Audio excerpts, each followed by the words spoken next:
ये किताब है, इसका नाम है, बड़ा मशहूर नाम है।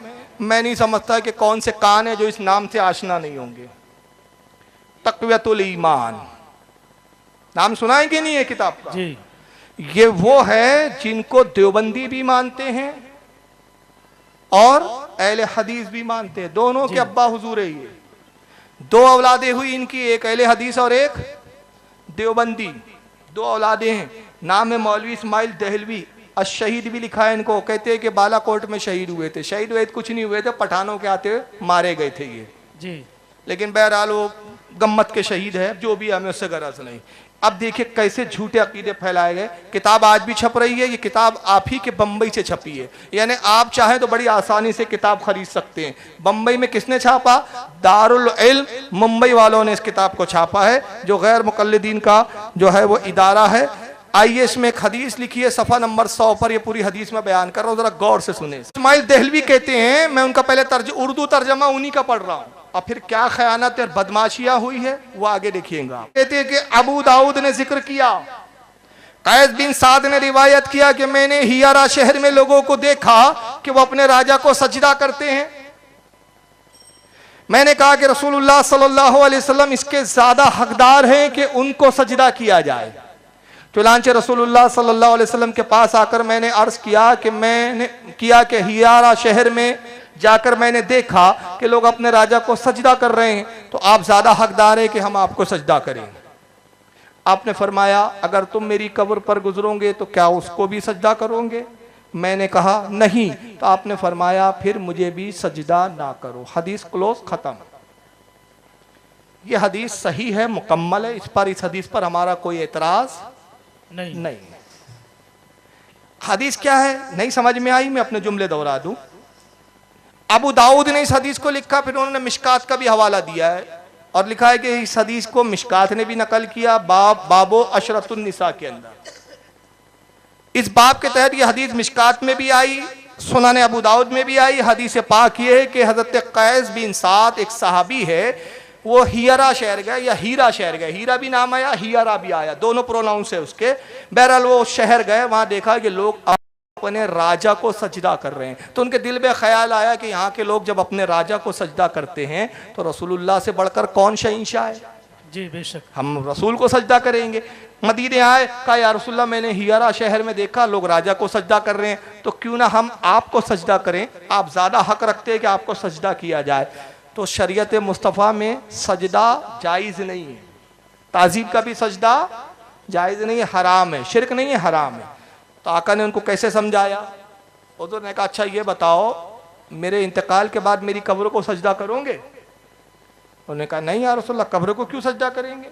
जब तक आप ज़ाहिरी हयात में हैं तो हम आपको सजदा करेंगे, कब्र को तो नहीं करेंगे। तो हुज़ूर ने फरमाया, फिर मुझे सजदा मत करो। हदीस ख़त्म हो गई। आखिरी वो जुमला मैं अरबी का पढ़ लूँ जो इन्होंने खुद नकल भी किया है। ऐसा नहीं है कि इन्होंने नहीं लिखा, इन्होंने भी लिखा है। मैं आखिरी का वो जुमला पैराग्राफ पढ़ रहा हूँ, आप देखिए स्क्रीन पे पूरा फुल दिखाएं। क्या है? फ़क़ाल अली अरअयता लौ मररता बिक़ब्री आकुन्ता तस्जुदु लहू। अल्लाह के रसूल ने इरशाद फरमाया, अगर तू गुजरे मेरी कब्र पर, तू देखे मेरी कब्र को, तू आए मेरी कब्र पर, मररता तू मेरी कब्र पर आए और मेरी कब्र को देखे, तो क्या आकुन्ता तस्जुदु लहू, तो क्या तू मेरी कब्र को भी सजदा करेगा? कुल तो ला। उन्होंने कहा या रसूलल्लाह नहीं, आपकी कब्र को मैं सजदा नहीं करूंगा। फ़क़ाल ला तफ़अलू, तो आका ने कहा बस फिर ये काम मत कर, मुझे सजदा मत कर। अरबी भी खत्म हो गई, अरबी मतन भी खत्म हो गया, तर्जमा भी खत्म हो गया। मगर मौलवी इस्माइल दहलवी को तो सऊदिया का अकीदा फैलाना था, बुग़्ज़ नबी लोगों में आम करना था और रसूल के नाम पर झूठे अकीदे आम करने थे। तो क्या जुमले बढ़ाए, 1.5 लाइन उन्होंने अपनी तरफ से हदीस के नाम पे गढ़ डाली। जी 1.5 लाइन हदीस के नाम पे गढ़ी। अरबी में तो नहीं गढ़ सकते थे कि पकड़ में आएंगे, उर्दू में चालाकी की, क्योंकि अवाम को बहकाना है, उलमा को तो बहका नहीं सकते थे, तो उर्दू में बढ़ा दिया ताकि अवाम समझे कि हदीस ही है, जबकि हदीस नहीं। क्या लिखते हैं कि आपने फरमाया फिर मुझे भी सजदा ना करो, यानी मैं भी एक दिन मरकर मिट्टी में मिलने वाला हूं, तो सजदे के कब लायक हूं? सजदा तो उसी पाक जात के लिए जो कभी ना मरे।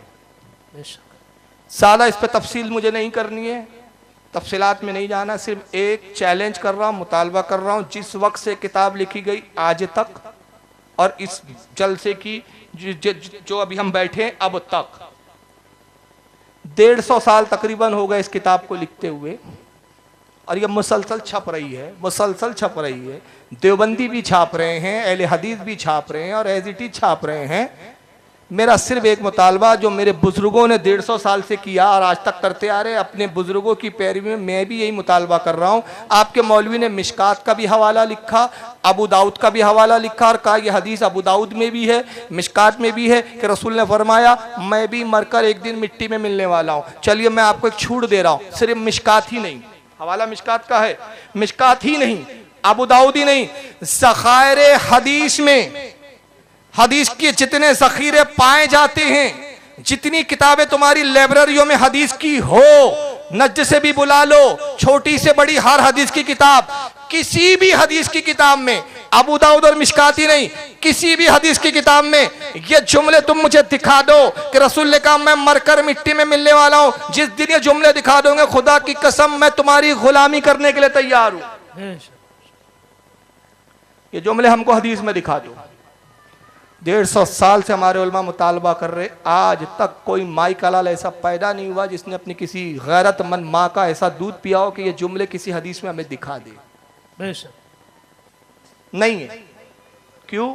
हदीस के नाम पे जुमले गढ़े गए, रसूल पर झूठी तोहमत बांधी गई और नबी को मुर्दा और मिट्टी में मिलने वाला बताकर ये कहा गया कि नबी जब मिट्टी हो चुके तो तुम यहां से पुकारते हो तो वो कैसे सुनेंगे, मदद कैसे करेंगे, जबकि उसके बरक्स मामला क्या है। आइए दो हदीसें सुने। सही मुस्लिम और दारुस्सलाम की छपी भी दिखा रहा हूं मैं, अपने मकतब की जामिअतुल अशरफिया वाले भी अभी मुस्लिम छाप रहे हैं, वो भी मेरे पास मौजूद है, मैं वो नुस्खा नहीं दिखा रहा हूं।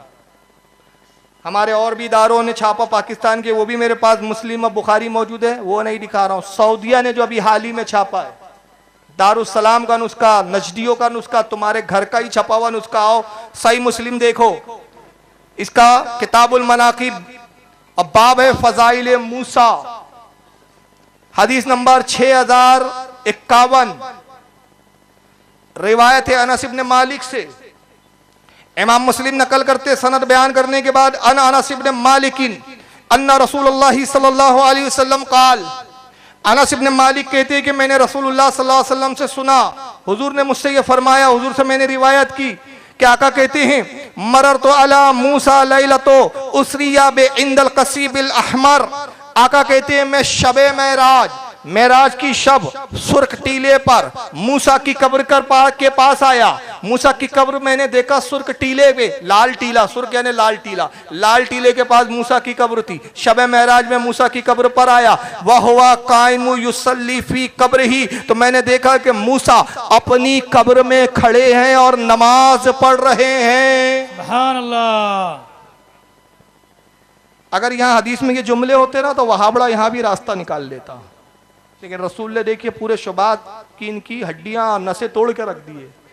आका के जुमले अगर ये होते ना वह हुआ युसल्ली फी कब्र ही, तो कहते भाई हुजूर ने कहा कि मूसा सलाम नमाज पढ़ रहे थे, तो सल्ली के मायने नमाज नहीं, दुरूद भी हो सकते, हुजूर पे दुरूद पढ़ रहे होंगे, जिस्म जमीन पे लगा होगा, लेकिन हुजूर ने क्या फरमाया वहां एक जुमला, वह हुआ कायमुन, खड़े थे, खड़े होकर नमाज पढ़ रहे थे। तो इनसे पूछो खड़े जिंदा होते हैं कि मुर्दे? सुभान अल्लाह, बहुत खूब, क्या बात है, बहुत खूब। मुर्दे खड़े होते हो तो अपनी जमात का कोई मुर्दा खड़े करके हमें भी दिखा दो। जी जी हक है। खुदा की कसम तुम्हारी जमात में कोई खड़े भी नहीं होंगे, और खड़े वगैरह सबसे पहले तुम ही भागोगे भूत बोल के। जी हक है, भूत हो गया। तो आका ने कहा सिर्फ नमाज नहीं पढ़ रहे थे, खड़े होकर नमाज पढ़ रहे थे। सही मुस्लिम के अलावा यह हदीस बहुत किताबों में है, लेकिन मुस्लिम का हवाला काफी है। एक और हदीस देख लीजिए आप, ये है अबू दाऊद में भी हदीस आई है, लेकिन मैं सुनन इब्न माजा के हवाले से दिखा रहा हूं, इसको भी दारुस्सलाम वालों ने छापा है। आइए जरा हदीस पाक क्या बड़ी प्यारी हदीस है, सही सनद के साथ सही हदीस, किताबुल जनाइज हदीस नंबर 1637, इब्न माजा हदीस नंबर 1637, और यही हदीस किताबुल सलात के अंदर इमाम अबू दाऊद ने भी अपनी सुनन में नकल किया और भी लोगों ने किया है। इमाम इब्न माजा नकल करते हैं, सनद बयान करके कहते हैं अन अबी दरदा काला काला रसूलुल्लाह सल्लल्लाहु अलैहि वसल्लम। अबू दरदा से रिवायत है, हज़रत सैयदना अबू दरदा रदियल्लाहु ताला अन्हु कहते हैं मैंने रसूलुल्लाह को एक कहते हुए सुना, आका ने इरशाद फरमाया अक्सरुस सलाता अलैया यौमिल जुमा। आका ने कहा लोगो जुमे के दिन मुझ पर कसरत से दुरूद पढ़ा करो। सुभान अल्लाह।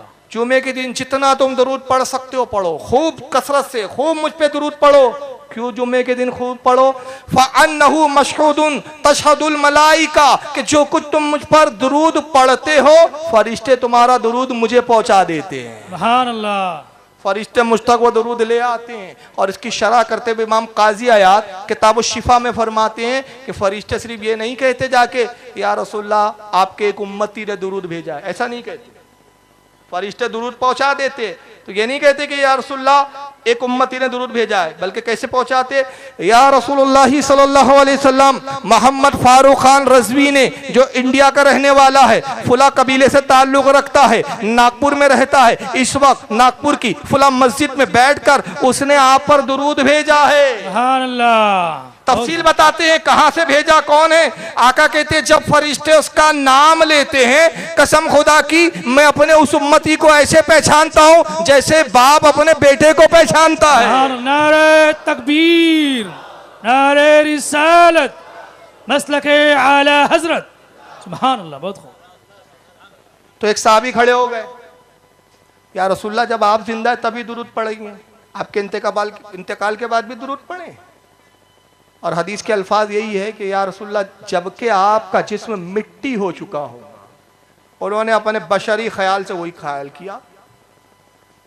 आम साहबी थे, मारिफत ज्यादा नहीं थी उस वक्त, बारगाह रिसालत से अब मारिफत मिलेंगी। या रसूलल्लाह क्या उस वक्त भी दुरूद भेजे? आप हयात है तो हम भेज देते हैं, दुरूद फरिश्ते आप तक पहुंचा देते हैं। सरकार जब आपका इंतकाल हो जाएगा तो फरिश्ते आप पर कैसे दुरूद पहुंचाएंगे जबकि आपका जिस्म तो मिट्टी हो चुका होगा। उन्होंने यही कहा या रसूल आप तो मिट्टी हो चुके होंगे। तो आका ने जवाब में इरशाद फरमाया इन्नल्लाह हर्रमा अलल अर्दे अन ताकूला अज़्ज़ादल अंबिया अलैहिस्सलाम, का बेशक अल्लाह ने जमीन पर हराम कर दिया है कि वह अंबिया के जिस्मों को खाए। अंबिया के जिस्मों को जमीन की कब्र की मिट्टी नहीं खाती। फनबियुल्लाहि हय्युन युरज़क़, अंबिया अपनी कब्रों में जिंदा होते हैं, रब की तरफ से उनको रिस्क भी दिया जाता है। सुभान अल्लाह। सुभान। रिस्क मुर्दे खाते हैं कि जिंदे खाते हैं? जिंदे। ये दो हदीसें काफी है रसूलुल्लाह की हयात को साबित करने के लिए, वरना इस पर बड़े बड़े रिसाले लिखे गए। इमाम बहकी ने एक मुस्तकिल रिसाला ही लिखा है हयातुल अंबिया। इमाम जलालुद्दीन सयूती ने इस पर एक पूरी किताब लिखी है हयातुल अंबिया, अंबिया की हयात पर। मुतअद्दिद उलमा ने मुस्तकिल इस पर किताबें लिखी है। और मुल्ला अली कारी फरमाते हैं कि रसूलुल्लाह की हयात का अकीदा इजमाई अकीदा है, इसका इनकार उम्मत में किसी ने नहीं किया जी। शाह अब्दुल हक फरमाते हैं रसूलुल्लाह की हयात का अकीदा इजमाई है, इसका इनकार आज तक किसी फिरके ने नहीं किया। पता चला कि उनके जमाने तक कोई ऐसा फिरका पैदा ही नहीं हुआ था जो नबी को मुर्दा कहे। सबसे पहले मुर्दा नबी को कहने वाला, मिट्टी में मिलने वाला कौन है बोलने वाला? तो दीन ये नया हुआ कि वो हुआ। अब जरा यहाँ दूसरा तस्वीर का एक रुख बता रहा हूं। बॉम्बे में ही एक जगह मेरी तकरीर हुई थी आज से 3-4 साल पहले।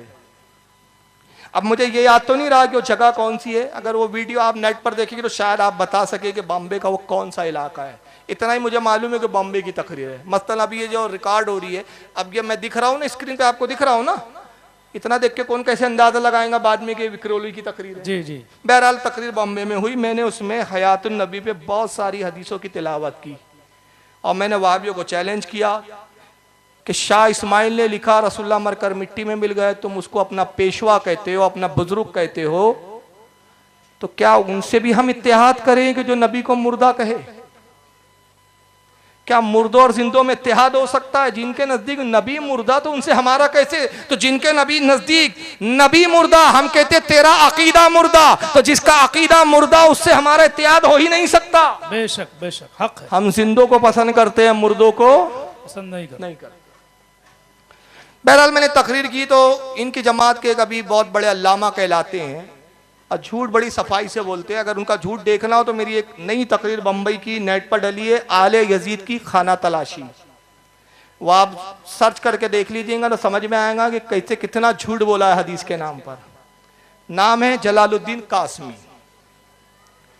अब उन्होंने देखा, उनको बम्बे वालों ने बुलाया उसी इलाके में, गालिबन वो गोवंडी का इलाका या आसपास का था मेरे ख्याल से, बांद्रा वगैरह का था। बहरहाल वहां जलालुद्दीन कासमी को बुलाया, कहा देखो फारूक रज़वी ने चैलेंज किया है कि इस्माइल देलवी ने अगर ये लिखा है तो साबित कर दो, गुलामी करूंगा, तकरीर करना छोड़ दूंगा, 1 लाख दूंगा और ये करूंगा वो करूंगा, तो आइए जवाब दीजिए। तब सही हदीस तो थी नहीं कि रसूलुल्लाह मरकर मिट्टी में मिल गए। सही क्या, ज़ईफ से ज़ईफ, झूठी मौजू हदीस भी नहीं है।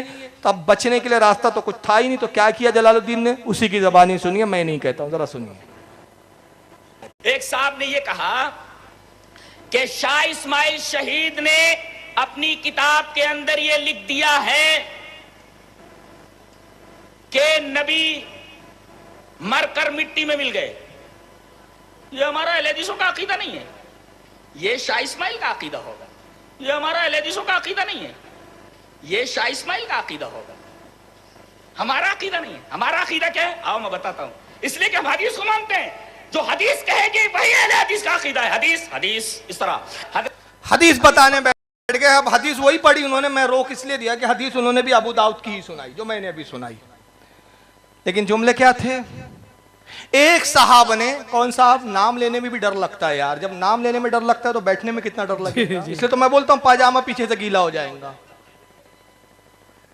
है ना, नाम लेने में भी डर लगता है। तो लफ्ज़ फारूक से डर किसको लगता था, आप समझदार है, मुझे कहने की जरूरत नहीं। 40 कदम दूर भागता था, है ना, वो मेरे आका फारूक आजम थे, उनसे 40 कदम भागता था, मैं उनका गुलाम हूं, ये मुझसे भी 2-4 कदम तो भागते ही है कम से कम। नाम की फजीलत और जो है वो मिलता है, हिस्सा खैरात और सदका तो मिलता है ना बुजुर्गों का। अब क्या किया, एक साहब ने ये कहा और एतराज किया कि शाह इस्माइल साहब ने लिखा कि रसूलुल्लाह मरकर मिट्टी में मिल गए, ये हमारा अकीदा नहीं है, ये शाह इस्माइल का अकीदा है। किनका अकीदा है, शाह इस्माइल शहीद का अकीदा है। ये इनके जुमले थे, शाह भी थे वो शहीद भी थे। अजीब बात है, जो रसूल के नाम पर झूठी हदीस गढ़े वो शहीद भी है, समझ रहे आप, वो शाह भी है इनके यहाँ। शाह कहते हैं बादशाह को, यानी इनके यहाँ जो झूठा होता है वही बादशाह होता है, वो शाह होता है इनके यहाँ। ये हमारा अहले हदीसों का अकीदा नहीं है, हमारा अकीदा तो हदीस के मुताबिक है। ये शाह इस्माइल का अकीदा, ये वो जाने। यानी अब तक होता ये था कि कहावत ये है कि लोग वक्त आने पर गधे को अपना चचा कहते हैं, वक्त आने पे गधे को अपना बाप बना लेते हैं। ये वो जमात है जो वक्त आने पर अपने बाप का इनकार कर देती है। मगर आइए, वक्त नहीं है, मैं एक ही चीज दिखा रहा हूं, वरना और भी बहुत सारी चीज इसके सबूत में है। ये है तक़वतुल ईमान, देखते जाएं। इसको दारुल इल्म बंबई वालों ने, अहले हदीस लोगों ने छापा है। हम अहले हदीसों का अकीदा नहीं है, छापा अहले हदीस ने। दूसरी तक़वतुल ईमान दारुल सलफिया वालों ने छापा है, यह भी वहाबी गैर मुकल्लिदों का इदारा है। तीसरी तक़वतुल ईमान हिंदी में छापा है, यह भी वहाबियों ने छापा है। चौथी तक़वतुल ईमान दारुल किताबुल इस्लामिया दिल्ली ने छापा है, ये भी वहाबी बदअकीदों अहले हदीस का, इन्होंने भी तक़वतुल ईमान छापा, इसमें भी लिखा रसूल मरकर मिट्टी में मिल गए। पांचवी तक़वतुल ईमान सऊदी अरब ने छापा है, सऊदिया ने भी छापा। मरकज़ुद दावा वल इरशाद जद्दा, बेजद्दा, जद्दा वालों ने भी छापा है। मेरे पास 14 नुस्खे तक़वतुल ईमान के, 5 बताया, साथ में अभी ज्यादा लिखे नहीं घूम रहा हूँ, वक्त आने पे पूरे दिखा दूंगा। 14 तक़वतुल ईमान के नुस्खे जो ये छाप रहे हैं, हर जमाने में छप रहे हैं। मेरा सवाल ये है, 2 सवाल। पहला, जब तुम्हारा अकीदा नहीं है तो तुम्हारे इदारे ये गलत किताब क्यों मुसलसल छाप रहे हैं? बेशक हक है, बहुत खूबसूरत। हाथी के दांत दिखाने के कुछ और, खाने के कुछ और बना रखे। जब ये तुम्हारा अकीदा नहीं तो सऊदिया भी छाप रहा है, तुम्हारे हर इदारे छाप रहे हैं, सब रहमतुल्लाह अलैह भी लिख रहे हैं, उसको शाह भी लिख रहे हैं, शहीद भी लिख रहे हैं, और ये किताब मुसलसल छाप रहे हैं। और बल्कि इस किताब के बारे में ये तक दावे कर रहे हैं कि कुरान के बाद सबसे ज्यादा पढ़ी जाने वाली ये किताब है। फतावा रशीदिया में रशीद अहमद गंगोई कहते हैं, इस किताब का रखना, पढ़ना, अमल करना, हर घर में इसका होना ऐन इस्लाम है। जिसके घर में किताब है वही मुसलमान है, जिसके घर में किताब नहीं वो मुसलमान भी नहीं है। यह ऐन इस्लाम इनका। जी ऐन इस्लाम भी है। कुरान के बाद सबसे अजीम किताब भी तुम्हारी तक़वतुल ईमान है, और फिर कहते हो शाह इस्माइल और हमारा अकीदा अलग अलग है। तो फिर जब तुम्हारा अकीदा है नहीं तो छाप क्यों रहे हो? और दूसरा, हम कब्र पे चादर डालें तो तुम बिदती कहने में एक लम्हा भी तवक्कुफ नहीं करते। हम अगर बुजुर्गों की न्याज करें तो हमें मुशरिक बताते हो, हम सलाम पढ़े तो मुशरिक, मिलाद मनाए तो मुशरिक, बड़े बेबाकी से फतवे देते हो। मगर जब तुम्हारा मुल्ला रसूल के नाम पर झूठी हदीस करता है, नबी की तौहीन करता है, नबी को मुर्दा कहता है, तो सिर्फ ये कह के पीछा छुड़ाते हो। हमारा अकीदा नहीं है। तुम्हारी खैरत कहां मर जाती है कि उस वक्त इसको काफिर का फतवा क्यों नहीं देते? जी हक है, बहुत खूब हजरत, महान अल्लाह, गुस्ताखे रसूल क्यों नहीं कहते? बेशक बेशक। तब भी वो रहमतुल्लाह अलैह होता है। मगर ये किसी और को दिखाना, फारूक रज़वी तुम्हारी नस नस जानता है। आओ तुम्हारी जमात का एक मौलवी दिखाता हूँ। ये हमारा अकीदा नहीं है, हमारा अकीदा तो हदीस वाला है। जरा मौलवी महराज रब्बानी उसी जमात का है, दोनों एक ही जमात के। ये क्या कहता है जरा सुनिए। अल्लाह के नबी मर गए, अल्लाह के नबी मर गए, कब्र अल्लाह के नबी बोलो, और जो ये अकीदा न रखे वो काफिर है। इसलिए कि अबू बकर सिद्दीक का ये बयान है कि नबी करीम सल्लल्लाहु अलैहि वसल्लम मर चुके हैं। हजरत उमर का बयान है कि नबी मर चुके हैं। उस्मान गनी का अकीदा है कि नबी मर चुके हैं। अली का अकीदा है कि नबी मर चुके हैं। फातिमा आयशा अज़वाज मुतहरात का ये अकीदा है कि नबी करीम सल्लल्लाहु अलैहि वसल्लम वफात पा चुके हैं। नबी करीम सल्लल्लाहु अलैहि वसल्लम जिंदा बोलो, जो जिंदा माने वो काफिर है, जो जिंदा माने वो कौन है? वो मुसलमान नहीं है। तो जमात का पेंदा कहाँ है? एक मौलवी बोलता कि इस्माइल देहलवी ने लिखा रसूलुल्लाह मरकर मिट्टी में मिल गए, ये हमारा अकीदा नहीं। उसी जमात का दूसरा मौलवी बोलता जो नबी को जिंदा माने वो काफिर है। जी। और एक बोलता है जो नबी को मुर्दा कहे वो मुसलमान नहीं। तो या तो फिर इस्माइल देहलवी काफिर है तो तुम मुसलमान, और अगर तुम काफिर हो तो फिर इस्माइल देहलवी मुसलमान। मतलब एक को तो बलि चढ़ाना पड़ेगा। जी हक है। अब तय करो कि किसको किसकी छुरी से काटना है तुम्हें। बात समझ में आ रही है ना? और देखो ये अकीदा इतना गंदा है कि इसके लिए जब तक वहाबी झूठ ना बोले ना, ये अपना अकीदा प्रूफ नहीं कर सकता। जी हक है। उसने नबी को मुर्दा साबित करने के लिए हदीस के नाम पे झूठ गढ़ा तक़वतुल ईमान में, और इसने भी नबी को मुर्दा बताने के लिए झूठ गढ़ा। इसने क्या झूठ गढ़ा आपने गौर नहीं किया होगा। नबी करीम जिंदा नहीं है, ये अबू बकर सिद्दीक का अकीदा है।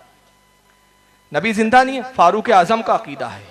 नबी जिंदा नहीं है, आयशा सिद्दीका का अकीदा है। नबी जिंदा नहीं है, हज़रत फातिमा का अकीदा है। नाम तो बड़े बड़ी शख्सियतों के ले लिए और रोब डाल दिया कि गोया लोगों को, सुनने वालों को लगे कि सारे साहबा का इजमा है कि रसूल जिंदा नहीं है, मुर्दा है, मर गए, खत्म हो गए। मगर दलील के नाम पर वहाबी ने एक दलील, एक हदीस, एक रिवायत नहीं बयान की। क्यों? होती तो बयान करेगा ना। जी बेशक बेशक हक है। लेकिन जब तक झूठ नहीं बोलेगा, इसलिए मैं एक जुमला कहता हूं, जब तक वहाबी झूठ ना बोले अपने बाप की ओरिजिनल औलाद हो ही नहीं सकता। क्या बात, वाह वाह वाह, बहुत क्या बात। मैं पूछता हूं किसी से कि तू कट्टर वहाबी है? हाँ मैं कट्टर वहाबी हूं। दलील? मैं झूठा हूं बहुत बड़ा, यही दलील है मेरे वहाबी होने की। अबू बकर सिद्दीक का अकीदा है नबी मर गए। मैं हज़रत आयशा की हदीसें पेश कर सकता हूं, वक्त की किल्लत है। खातून जन्नत का क्या अकीदा है विसाल नबी के बाद रसूल की बारगाह में, रसूल के बारे में मैं पेश कर सकता हूं, लेकिन मैं सिर्फ अबू बकर की रिवायत पेश कर रहा हूं। क्यों? बादे साहबा सबसे अफजल वही जात है। जब उनका अकीदा साबित हो गया, हर साहबी का अकीदा साबित हो जाएगा, फिर किसी के साहबी अकीदे की जरूरत नहीं है। इमाम जलालुद्दीन सयूती ने हवाला भी सुन लो, इमाम जलालुद्दीन सयूती रहमतुल्लाह अलैह ने अल खसाइसुल कुबरा में हदीस नकल की, बहुत ही प्यारी हदीस है।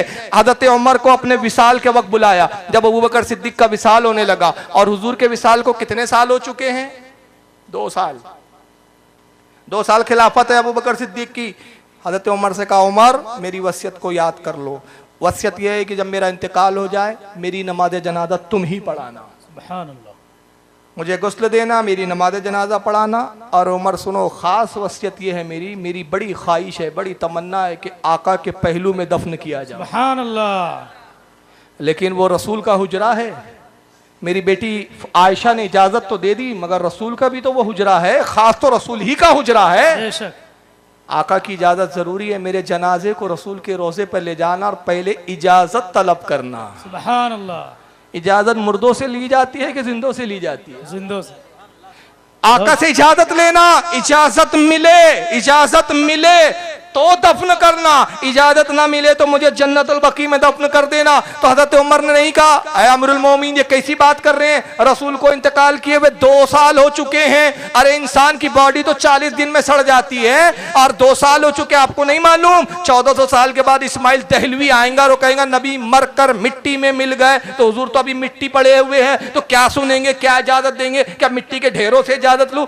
उमर ने ये नहीं कहा। क्यों? उमर का भी यही अकीदा था, अबू बकर का यही अकीदा था कि आका से इजाजत जब ली जाएंगी, आका सुनेंगे भी, देखते भी है और इजाजत देने की ताकत भी रखते हैं। सुभान अल्लाह, सुभान अल्लाह। इंतकाल हो गया, गुस्ल दिया गया, जनाजे की नमाज हो गई, नमाज जनाजा हो गई। हजरत उमर ने नमाज जनाजा पढ़ाई। अब बड़ा बेहतरीन अंदाज में लाया गया। कैसे लाया गया? रसूल के रोजे के ठीक दरवाजे के सामने अबू बकर का जनाजा रख दिया गया। सुभान अल्लाह। लोगों ने कहा दरवाजा खोले, उमर ने कहा खबरदार रसूल के हुजरे का दरवाजा ना खोलना, रसूल के हुजरे का दरवाजा ना खोला जाए। दरवाजा नहीं खोला गया, दरवाजा बंद है। दरवाजे के करीब आए, जैसे किसी के घर आप जाते हो दरवाजे के बाहर से आवाज देते हैं ना, भाई मैं फुलाऊं खोलिए।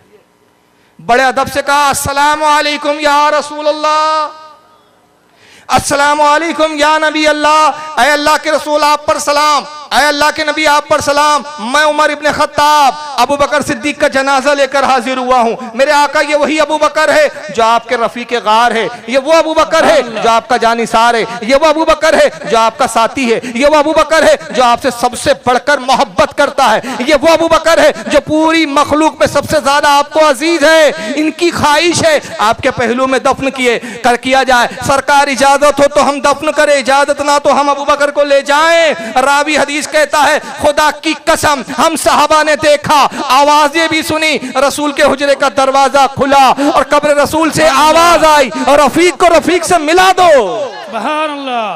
नारे तकबीर, नारे रिसालत, मसलके आला हजरत, मुबल्लिगे इस्लाम। सुभान अल्लाह। तुम अकल के घोड़ों पे बात करके अपने आप को अहले हदीस बोलते हो, शर्म करो बेगैरत हो। और फिर कहते हो आओ इत्तेहाद करो, तुम शरीयत को बदलो और इत्तेहाद हो। हरगिज़ नहीं। और फिर हमसे कहते हो देखो बड़ा मुश्किल दौर गुजर रहा है, देख नहीं रहे हैं कौन सी हुकूमत चल रही है। हुकूमत का डर किसी और को बताओ, तुम अपने कुफ्र को फैलाओ। अगर तुम्हें हुकूमत का इतना डर है और तुम इत्तेहाद की बात करते हो तो खुदा की कसम इत्तेहाद ये नहीं है कि तुम सुन्नी थे अकीदा बदल दिया, इत्तेहाद ये है कि जहां थे वहीं लौट आओ। बेशक बेशक, बहुत खूब, बहुत खूब। घर वापसी कर लो, घर जी, वापसी हक। बहुत चल रही है ना अभी। मैं इनसे कह रहा हूं तुम घर वापसी कर लो। तुम अकीदा छोड़ के घर छोड़ के निकल चुके और हमसे कहते हो बाहर आके इत्तेहाद कर लो। हम कहते हैं बाहर धूप भी है, बारिश भी है, बेटा मिलने आए हो तो घर में आओ ना। इत्तेहाद घरों में होते हैं, सड़कों पे रोडों पे नहीं होते। ये कौम को धोखा देने के लिए पॉलिसियां लाई गई है। हाँ, हिंदू जब मारता है ना वो ये थोड़ी देखता वहां भी है कि सुन्नी है, बोलते हैं क्या नहीं? अरे हाँ या ना जी। ये सब शैतान के वसवसे है, सब शैतानी वसवसे जो ईमान को कमजोर कर रहा है तुम्हारे। जब हिंदू मारने आता है, जब आरएसएस वाले आते, जब बजरंग दंग वाले आते, जब दंगे होते तो देखते हैं कि हिंदू है, ये का क्या नाम है, वहाबी है कि सुन्नी है, वो तो मुसलमान समझ के मारते। मैंने कहा चलो तस्लीम, वो नहीं देखता वहाबी है या सुन्नी या शिया, वो नहीं पूछता मारने से पहले तू कौन है। मैंने कहा नहीं देखता कि मरने वाला कौन है, मैं जिसको मार रहा हूं वो कौन है। लेकिन खुदा की कसम मरने के बाद फरिश्ते जरूर देखते हैं आने वाला कौन है। क्या बात है, बहुत खूब। सुभान अल्लाह, सुभान अल्लाह। तुझे फरिश्तों के जवाब की तैयारी की फिक्र है कि तुझे इनको जवाब देने की बड़ी फिक्र है। बेशक बेशक, बहुत खूब। सुन्नी फरिश्ता देखता है जो मर के आया, आशिक रसूल आ रहा है कि गद्दार रसूल आ रहा है। क्या बात है, वाह वाह, बहुत तू इनको देख, हम फरिश्तों को देख रहे हैं। ढकोसलेबाजी की बातें बंद करो। अगर आज तुम जूते खा रहे हो तो इन कमीनों की वजह से, बेशक। जो आज इस्लाम की बदनामी का सबब है, जो इस्लाम पे दाग है, बहुत तुम उनकी चापलूसियां करके उनके तलवे चाट के इत्तेहाद की बात करते हो। खुदा की कसम इनसे क्या इत्तेहाद होगा। हम गरीब नवाज के मानने वाले, ये आतंक फैलाने वाले। जी। हम कब्रों पे फूल रखने वाले, ये कब्रों को बमों से उड़ाने वाले। इत्तेहाद होगा? हरगिज़ नहीं। मैं आपके घर में बम मारूं, बोलूं आइए बाहर आइए इत्तेहाद कर लेते हैं। बम में नहीं मारा लेकिन आइए इत्तेहाद कर लेते हैं, ये इत्तेहाद होगा? बेवकूफ बनाते हो कौम को। आज जिल्लत का सबब तो तुम बने हो। दाइश तुमने बनाई, जैशे मोहम्मद तुमने बनाया, लश्कर कहर तुमने बनाया, अल कायदा तुमने बनाया। खुदा की कसम, रब्बे कायनात की, रब्बुल इज्जत की कसम, एक टेररिस्ट तंजीम, एक दहशतगर्द तंजीम किसी सुन्नी की नहीं। इसलिए कि सुन्नी दहशतगर्द नहीं होता, जो ख्वाजा को मानता है वो दहशतगर्द नहीं होता, और जो दहशतगर्द होता है वो ख्वाजा का मानने वाला नहीं होता। बेशक बेशक, बहुत खूब, बहुत खूब, हक है, बहुत खूब। बेवकूफ बनाते हो, मजलूमों को बम रख के इस्लाम को तुमने बदनाम किया। ढाका में तुमने एयरपोर्ट पे बम रखा, जिनको मारा वो कौन थे भाई? मुस्लिम भी थे उसमें मरने वाले। क्या एयरपोर्ट पे लोग पूछ पूछ के आते कि आज बम का टाइम है, कि आज बम वाला दिन है, कि हम जाना कि नहीं जाना? मरते तो मुस्लिम भी लपेटे में आते। मजलूमों को तुम मारते हो और इत्तेहाद की बात करते हो। 700 तुमने औलिया की कब्रों को उड़ा दिया, मोहब्बत की बात बताते हो हमको। ज़ोहिर इब्ने कैस की कब्र को तुमने, सहाबी की कब्र को बम से उड़ाया। हुजर इब्ने अदीस सहाबी की कब्र को तुमने उड़ाया। तुमने बड़े बड़े बुजुर्गों की, हजरत ज़ैनब की मजार पे तुमने बम धमाके किए, इमाम हुसैन के रोजे पर तुमने बम धमाके किए, हजरत जाफर तैयार की कब्र पर तुमने बम धमाके किए, यूनुस अलैहिस्सलाम की कब्र को तुमने उड़ाया। 700 औलिया की कब्रों को बम से तुम उड़ा चुके, रसूल के रोजे को भी उड़ाने की बातें करते हो। तुमने मदीने में अभी हाल ही में 2 बम धमाके किए। न्यूज देखा कि नहीं आप लोगों ने? जी। अरे हाँ या ना भाई? जी देखा है, आज भी चैनलों पे पड़ी है न्यूज़ें। और जब दुनिया ने थूका, शर्म आनी चाहिए। तुम अपने नबी के गुंबद को उड़ाना चाहते हो, अपने नबी के रोजे को तबाह करना चाहते हो। तो सऊदिया को जब शर्म दिलाई गई तो क्या कहता है? नहीं नहीं, वो ट्रायल चल रही थी, असल में प्रैक्टिस कर रही थी फौज के, कोई नागुफ्ता भाई हालात हो जाए, इमरजेंसी हो जाए तो फौज को मुकाबला करने कैसे करना है। मैंने कहा बड़ी अजीब बात है, लाल किले पर अगर हमला हो और प्रैक्टिस करना हो तो फौज क्या लाल किले पर बमबारी करेंगी? प्रैक्टिस के मैदान हुआ करते हैं, प्रैक्टिस के लिए मिलिट्री उस तरह के कुछ मॉडल्स बनाती है, वहां प्रैक्टिस कराई जाती है। प्रैक्टिस रोडों पे होती है क्या? नहीं। तुम रसूल के रोजे के पास प्रैक्टिस कर रहे हो, वहां बम के धमाके कर रहे हो। बम का धमाका कितने जोर से होता है? अजी कई कई किलोमीटर दूर तक बम की आवाजें आती है, कान फट जाते हैं लोगों के जो करीब होते हैं।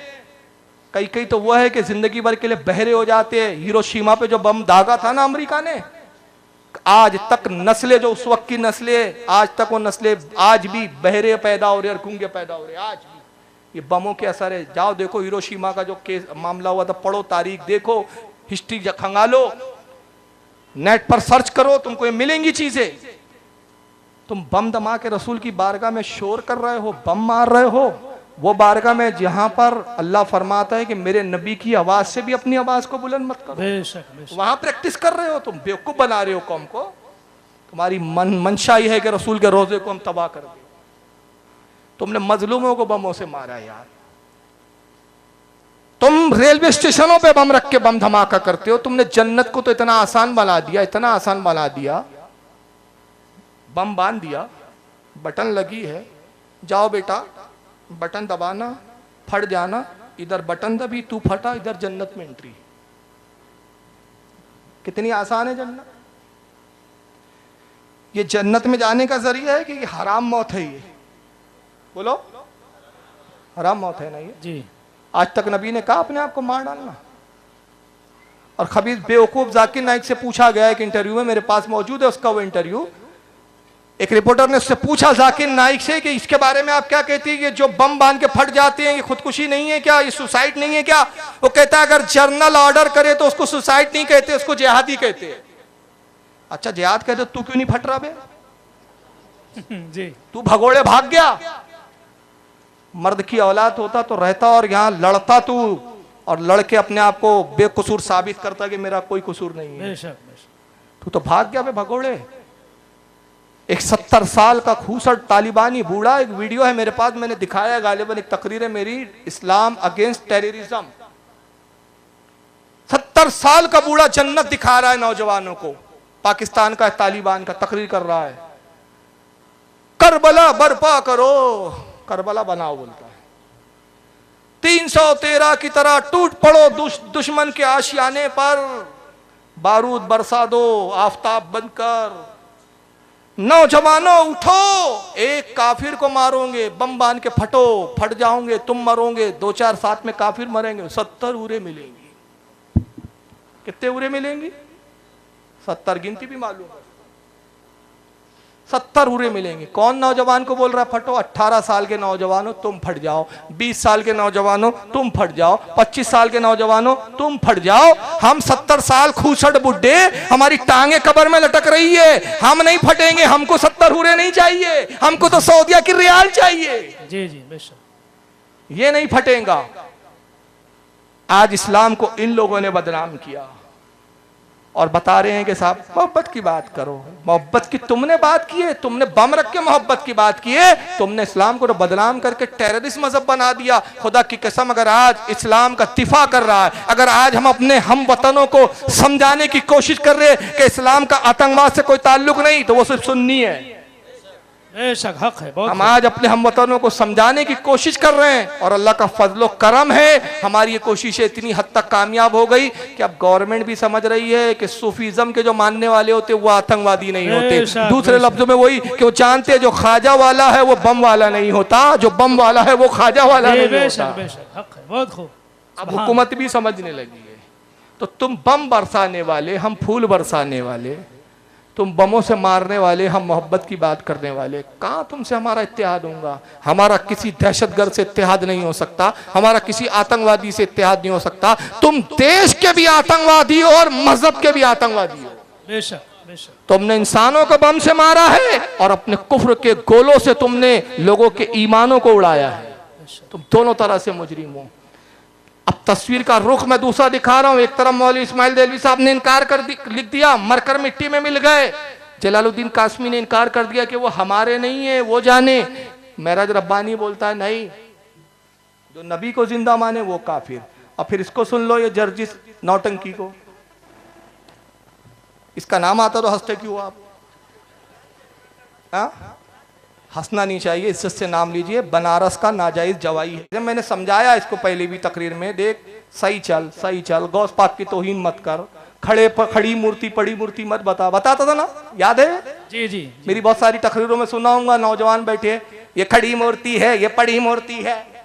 जी जी, है ना, ये शंकर भगवान की मूर्ति है, ये बड़े पीर साहब का मजार है, ये खड़ी मूर्ति है, ये पड़ी मूर्ति। मैं बोला मत कर वली की तौहीन, देख बनारस में पान खाएगा, होठ लाल होंगे, दुनिया देख लेंगी। बोलता था बनारस ही जाके पान खाऊंगा। अरे इटावा में रहता है, माँ बाप ने तुझे पान लाके दिया है, घर का पान चबाना, बाहर बनारस में पान क्यों खाने जाता है? वहीं जाऊंगा। खड़ी मूर्ति ऐसा गिरा कि खड़ा ही नहीं हो पा रहा है अब। और इस पर मैंने एक शेर कहा, बड़ा प्यारा शेर है, सुन लीजिए। अब वक्त नहीं है मैं क्लिप दिखाऊं, मगर वो क्लिप याद है कि नहीं आपको? याद है ना? जी जी, ये खड़ी मूर्ति पड़ी मूर्ति। अब शेर सुनो, उस पर एक दिन बैठे बैठे तस्वुर में वो शेर आ गया। और एक शायर है यूपी के, उन्होंने थोड़ा वो क्या बोलते मतला दिया, बाकी शेर मैंने जोड़ दिया उस पर। तो शेर ये बना, खड़ी मूर्ति पड़ी मूर्ति कहना इसका काम हो गया।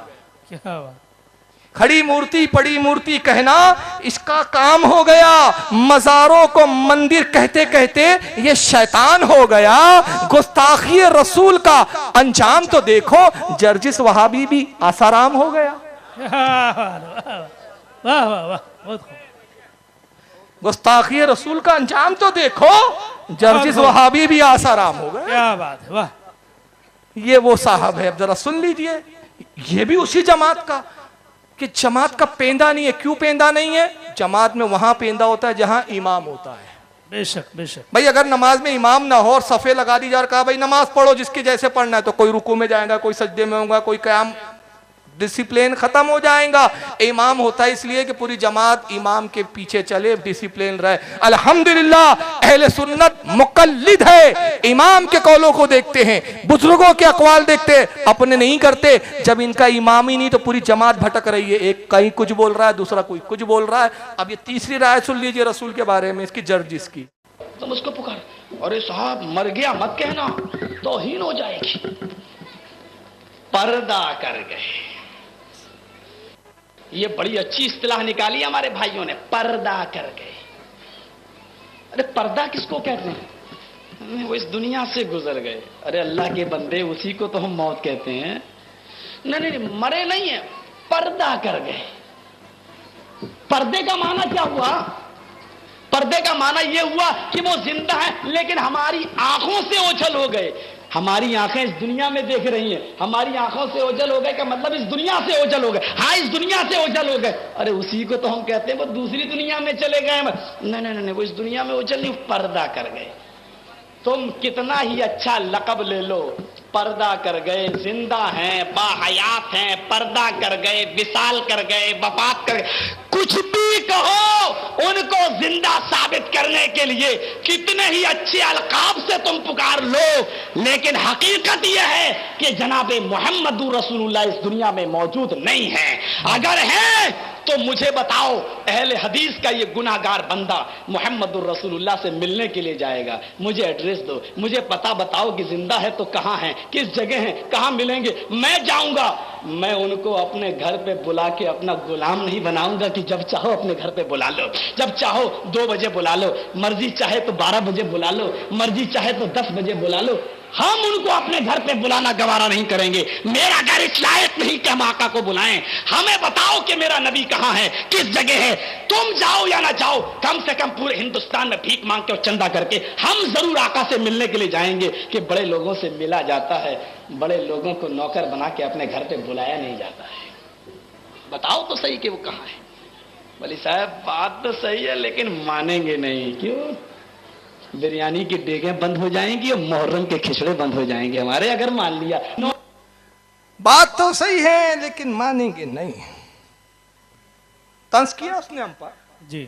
बात क्या सही है कि नबी मुर्दा है, ये सही है, और हम नहीं मानेंगे। अगर हम मान लेंगे नबी को मुर्दा तो हमारी क्या होगा नुकसान? बिरयानी की देगे बंद हो जाएंगी और मुहर्रम के खिचड़े बंद हो जाएंगे। बस जवाब उसी लबो लहजे में, बात तो ये सही है कि मुस्तफा जिंदा है, तुम भी नहीं मानोगे। तुम मान लोगे तो नजदियों की खैरात ज़कात सदकात मिलना बंद हो जाएंगे। मसला तो ये है, तुम भी नहीं मानोगे और हम भी नहीं मानेंगे। खुदा की कसम, हम गौसे पाक की 11वीं क्यों छोड़े यार, इमाम हुसैन का खिचड़ा क्यों छोड़े? ये तो अल्लाह का इनाम है। नजासत है तो तुम चाटो, नजदियों के तलबे तुम चाटो, उनकी झूठन तुम खाओ, हम तो गौस के सदके खाते हैं। तेरे टुकड़ों पे पले, गैर की ठोकर पे नाक डाल, हिड़कियां खाए कहां छोड़ के सदका दे। सुभान अल्लाह, सुभान अल्लाह, बेशक। हमें तो फक्र है कि हम गौसे पाक के टुकड़े खाते हैं। तुम्हें नजद के टुकड़े मुबारक हो। हुजूर जिंदा है तो कहां है, मुझे दिखाओ। अरे भाई वो आपका क्या नाम है, जलालुद्दीन कासमी कह रहा है ये हमारा अकीदा नहीं है। क्या प्रॉब्लम क्या है? ये पूरी बिरादरी में जो है, इनके पूरे धर्म में दोगलापना कितना भरा हुआ है, कूट कूट के यार। एक मौलवी कुछ, दूसरा मौलवी कुछ, तीसरा कुछ, क्या है यार ये सब? जिस जमात का खुद अकीदे में पेंदा ना हो वो क्या तुम्हारी और हमारी क़यादत करेंगे? क़यादत तो छोड़ो, ये हमारे मुक्तदी बनने के भी लायक नहीं है। बेशक। इमाम क्या बनेंगे? इसलिए कहते हमारी मस्जिदों में मत आओ। तुम मुक्तदी बनने के भी लायक नहीं हो, तुम अपनी मनुस मस्जिदों में रहा करो। हुजूर जिंदा है तो कहां है, मुझे दिखाओ, मुझे बताओ, मुझे एड्रेस दो, एड्रेस दो, इसको विजिटिंग कार्ड दो। अब रसूलुल्लाह का कहां है इसको नहीं मालूम। ये कैसा मुसलमान है मालूम नहीं है, किस मुंह से अपने आप को मुसलमान कहता है। भाई कहां है रसूलुल्लाह? मदीना शरीफ में सबको मालूम है, सब जाते हैं। आका ने कहां बुलाया? अगर मुझसे मिलना हो तो कहां आओ? मदीना। सरकार ने कहा अगर मुझसे मिलना है तो मदीने आओ, और जब मदीने में आओगे तो क्या मिलेगा तुम्हें? तुम आओगे, मैं इनाम दूंगा। क्योंकि शहंशाह के दरबार में जब मिस्कीन जाते हैं तो बादशाह अपनी नवाजिशें करते हैं, तो मैं क्या नवाजिशें करूंगा? मन ज़ारा कबरी वजबत लहू शफाती। सुभान अल्लाह, सुभान अल्लाह, सुभान अल्लाह। मदीने में है आका, मगर पूरी कायनात पर नाज़िर है। सुभान अल्लाह। इख्तियार है, जहां चाहे तशरीफ ले जाएं, मगर मरकज मदीना है, घर मदीना है, दौलत कदा मदीना है, कसरे रसूल मदीना है। गुम्बत खजरा में आराम करते हैं आका, जब जी चाहता है जिस गुलाम पे करम फरमाए उसके घर हाजिर हो जाते हैं, उसके घर तशरीफ लाते हैं। और जब तशरीफ लाते हैं तो हाल क्या हो जाता है? घर जगमगाने लगते हैं, खुशबूदार हो जाते हैं। इसको नहीं दिख रहे रसूल। एक बात सही बोल भी गया वो, अल्लाह ने सच निकाल दिया इसके मुंह से। मुझे बताओ आका कहां है, तुम जाओ या ना जाओ, मैं जाऊंगा। और कैसे जाऊंगा? पूरे हिंदुस्तान से भीख मांग के जाऊंगा। जी चंदा जमा करके जाऊंगा, यानी सऊदिया की रियालें भी अब पूरी नहीं पड़ रही तो तब भी लोगों की जेबों पे नजर है। जी बेशक तो बेशक। भिखारी तो तू है और बोलता हमारी देगे मारी जाएंगी, खिचड़े मारे जाएंगे। खुदा की कसम, अगर हम खिचड़ा भी खाते हैं, याद रखो, खिचड़ा भी खाते, 11वीं भी खाते, तो अपने माल का खाते, अपने भाइयों के माल का खाते। हमारे उलमा ने तो फतवा दे दिया, खबीस का रुपया न्याज में नहीं चलता। बेशक बेशक। हम तो अपना माल खाते हैं, और हम तो अल्लाह का फजल है, वो सकी है हमारे अहले सुन्नत जमात, खुद भी खाता है, दूसरों को भी खिलाता है। तुम बखील नजर की पूरी रियाल अकेले ही समेट लेते हो। बेशक बेशक। तो एक बात उसमें सच निकली उसकी चंदे वाली, और दूसरी क्या निकली, मेरा घर इस लायक नहीं कि मैं आका को बुलाऊं। तो ये बात तो सही है कि नजदियों के घर उस लायक है ही कब के आका है। बेशक बेशक। रसूल तो सुन्नियों के घर में आते हैं, और जब इश्क उरूज पर आता है ना, इश्क की इब्तिदा हो तो आका की मौजूदगी का एहसास होता है। कभी कभी एहसास होता है, जज्बात में आंखों से आंसू जारी हो जाते हैं। मुस्तफ़ा की याद में इंसान रोता है, जब रोता है समझ लो मुस्तफ़ा करीब है इसलिए रो रहा है। आंखों से ये आंसू मुस्तफ़ा की मौजूदगी का पता देते हैं। और जब इश्क का उरूज बहुत बुलंदी पे आता है तो फिर आका आते नहीं हैं, फिर मामला क्या होता है, सरकार के जलवों से रोशन है दिले नूरी, ताहश्र रहे रोशन नूरी का ये काशा। और फिर मंजिल ये होती है, रुक जाए, मंजिल ये होती है, मैंने माना जन्नत तुझ में हूरो कुसूर रहते हैं, मैंने माना जन्नत तुझ में हूरो कुसूर रहते हैं, आ मेरे दिल का तवाफ करके इसमें हुजूर रहते हैं। नारे तकबीर, नारे रिसालत, मसलके आला हजरत। ये सुन्नियों का नसीबा है कि आका उनके घरों में भी आते हैं, उनके दिलों में भी आते हैं। तुम्हारा ना दिल उस लायक ना घर उस लायक। तुम्हारे यहाँ शैतान आते हैं, इबलीस आता है, पता बताओ बोलता है, कहाँ है हुजूर, मुझे दिखाओ मुझे दिखाओ। अरे यानी नहीं दिख रहे तो क्या तेरे को दिखाओ तो तभी मानेगा। तो कल कोई आके कहेगा मोदी आ जाए, मोदी जी आ जाए, प्रधानमंत्री हमारे देश के, कहे भाई जर्जी साहब, जर्जी वाह, मानते हो खुदा है, अल्लाह है? हाँ है ना, दिखा मुझे, दिखा कहाँ है? अल्लाह इसका बाप भी नहीं दिखा सकता। बेशक, जी जी हक है। और वही अंदाज में कहे मुझे अल्लाह का पता दो, एड्रेस दो, मैं जाऊंगा, तुम जाओ या ना जाओ मैं जाऊंगा। तो भेज, एड्रेस दे सकते हो? नहीं। तो ये क्या हिमाकत है यार। बहुत सारी चीजें हैं जो हमें दिखती नहीं है, लेकिन मोमिन वही है, वल्लज़ीना युमिनूना बिल गैब। सुभान अल्लाह। मोमिन वो जो छुपी चीजों पर, गैब पर ईमान लाते हैं। फरिश्ते दिखते हैं नहीं, मगर है। और अभी वो रात आने वाली है, बस रमजान शुरू हो जाएंगे 2-4 दिन में इंशाल्लाह शुरू हो जी जी जाएंगे। बेशक। अल्लाह आपको मुझे वो शब भी दिखाए, रमजान की बरकतों से भी फैजियाब करे। कौन सी शब आएंगी? कुरान जिसके बारे में कहता है तनस्सलुल मलाइकति वर्रूह, और ये वो रात है जब फरिश्ते नाजिल होते हैं, सुभान अल्लाह, हजारों की तादाद में आते हैं, बेशक। मुसलमानों को सलाम करते हैं, फजर तक सलाम का सिलसिला चलता है, फरिश्ते आते हैं। कुरान कहता है हमें और आपको कभी दिखे नहीं। तो कल कोई कुरान की आयत पे शक करे और कहे कि भाई कुरान कहता है शबे कद्र में फरिश्ते उतरते हैं, कहाँ है फरिश्ते, मुझे दिखाओ, मुझे मिलाओ। तो दिखा सकते हो, मिला सकते हो। इसका गला दबाए कोई जर्जिस का जाके और खूब जोर से दबाए और ये फड़फड़ाए, चीखे, मत मारो मुझे, मार डाल रहे हो। अरे कैसे मरोगे, मलकुल मौत आएंगे तब मरोगे, मलकुल मौत तो दिख ही नहीं रहे, मुझे दिखाओ। जी हक है, बहुत खूब। कहाँ है मलकुल मौत, हमें बताओ। मर जाएगा मलकुल मौत, नजर तब भी नहीं आएंगे। तो ना दिखना ना होने की दलील नहीं। फिर मजाक उड़ाया इसने सुन्नियों का, और मजाक उड़ाते हुए क्या कहता है कि सुन्नी जो अदब में कहते हैं कि रसूलुल्लाह को मर गया मत कहो, कहते हैं ना हम, जी भाई ये लफ्ज गवारा करेंगे? कोई अगर आपके नहीं, सामने हरगिज़ कहे नहीं। अरे मोहम्मद मर गया, ये जुमला तो हम अपने बाप के लिए भी गवारा नहीं करते यार। हम अपने बाप के लिए भी कहते तो हमारे वालिद साहब फुला तारीख को इंतकाल कर गए, जी जी है ना। बेशक। अपने बाप के लिए जो लफ्ज हम गवारा नहीं करते तो रसूल के लिए कहते। मगर ये बेअदब जमात देखो, मर गया मत कहो बोलते हो। तो भाई हम कहते हैं मर गया नहीं है तो फिर क्या हुआ, का पर्दा कर गए। हाँ तो मतलब तो यही हुआ ना, मर गए। नहीं नहीं नहीं मर गया मत बोलो। सुन्नी कहता नहीं नहीं नहीं मर गया मत बोलो भाई, हमारी निगाहों से ओझल हो गए। हाँ मतलब निगाहों से ओझल हो गए तो इस दुनिया में तो नहीं है ना, दूसरी दुनिया में चले गए ना, मतलब मर ही तो गए ना। नहीं नहीं नहीं नहीं हमारी निगाहें उनको नहीं देख पा। हाँ तो मतलब वही हुआ ना। तो तुम कुछ भी कहो, पर्दा कर गए, विशाल फरमा गए, हमारी निगाहों से उजल हो गए, हमारी निगाहें देख नहीं सकती। कुछ भी कहो, नबी को तुम जिंदा साबित नहीं कर सकते। अगर जिंदा है तो दिखाओ कहां है, मुझे बताओ, मुझे एड्रेस दो। हकीकत यह है कि मर गए। तो जर्जिस को हकीकत का बड़ा शौक, हकीकत बताने का बड़ा शौक। तो मैं भी जर्जिस को एक हकीकत बताता हूं अब, और सारे वहाबियों ने इस हकीकत को कबूल कर लेना चाहिए। और कोई वहाबी फिरका, इसके मानने वाले, इसके चाहने वाले इस हकीकत का इनकार ना करे। क्यों? इसने तो लंतरानी हाकी है। मैं हकीकत कुरान से बता रहा हूं। सुभान अल्लाह। कुरान ने क्या हकीकत आई है, जगह जगह आया। एक जगह हो तो मैं बताऊं, कुरान कहता है इंसान किस घमंड में है, तू एक गंदा पानी, तेरी तखलीक एक गंदे नुत्फे से हुई। गंदा नुत्फा, नुत्फा तो समझता है ना। अरे वो गंदा नुत्फा एक कतरा भी निकल जाए ना शहवत के साथ तो गुस्ल फर्ज।